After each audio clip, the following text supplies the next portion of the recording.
Praise the lord. ఈరోజు ఒక సామెత నేర్చుకుందామా? సామెతల గ్రంథం 24వ అధ్యాయం 1వ వచనం. దుర్జనులను చూచి మత్సర పడకము, వారి సహవాసమును కోరకము. లోకంలో 2 రకాల మనుషులు ఉన్నారు, మనందరికీ తెలుసు.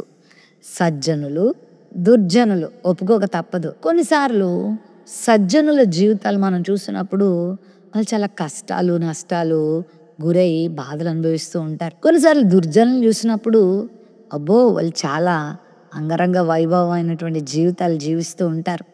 చాలా ఆనందకరమైనటువంటి అనుభూతులతో వాళ్ళు ఉంటూ ఉంటారు. అలాంటివి చూసినప్పుడు మంచోళ్ళకి ఏమనిపిస్తుందంటే, నీతిని కలిగి, యథార్థతను కలిగి, సత్యమును కలిగి, భయభక్తులు కలిగి, దేవుని కొరకు, మంచి కొరకు బ్రతికే వాళ్ళు అలాంటి నీతి నియమాలు వదిలేసి బ్రతుకుతున్న వారిని చూసినప్పుడు మత్సరపడతా ఉంటారు.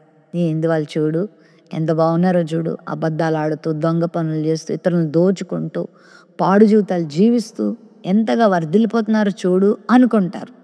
బైబిల్ చెప్తుంది, దుర్జనులకు కీడు, నాశనము త్వరలోనే రాబోతా ఉంది. వారు గడ్డి వలె ఎండిపోతారు. వాళ్ళు ఎండిన ఆకు వలె రాలిపోయే రోజు రాబోతా ఉంది. వాళ్ళు నిర్మూలం అయిపోతేనంట మరలా మనం వచ్చి వాళ్ళని వెతికిన కించిత్ అడ్రస్ కూడా దొరకకుండా వాళ్ళు నిర్మూలం అయిపోతారు. ఎంత ఘోరమైన శిక్షలు భక్తిహీనులకి, దుర్జనులకు ఉంటాయని బైబిల్ రాసింది. ఒకవేళ వాళ్ళు పచ్చని గడ్డి వలె కొద్ది కాలం కనబడతారేమో, కానీ వారి మీదకి వచ్చే నాశనం చాలా భయంకరమైంది. కాబట్టి చెడు పనులు చేసి, దుర్మార్గం పనులు చేసి, కీడులు చేస్తూ, ఇతరుల్ని చంపుతూ, హింసిస్తూ, బాధిస్తూ, అన్యాయం చేస్తూ, అక్రమం చేస్తూ జీవించే వాళ్ళని చూసి అబ్బా వాళ్ళు వర్ధిల్లుతున్నారని ఎప్పుడు అనుకోవద్దు.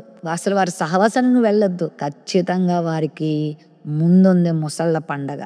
ఖచ్చితంగా దేవుడు వాళ్ళకి తీర్పు తీరుస్తాడు. ఎందుకంటే మంచోళ్ళకి చెడ్డోళ్ళకి ఆయన తీర్పు తీరుస్తాడు. బెల్షజరు చాలా ఇష్టానుసారంగా జీవిస్తున్నప్పుడు ప్రభు తీర్పు తీర్చలేదా? మెనే మెనే టేకెలు పారసిన్ అని మాట్లాడి అయిపోయింది, నిన్ను నేను తూచినప్పుడు త్రాసులు నువ్వు తేలిపోయావు కాబట్టి నీ పని అయిపోయిందని అతని పనిని ముగించాడు.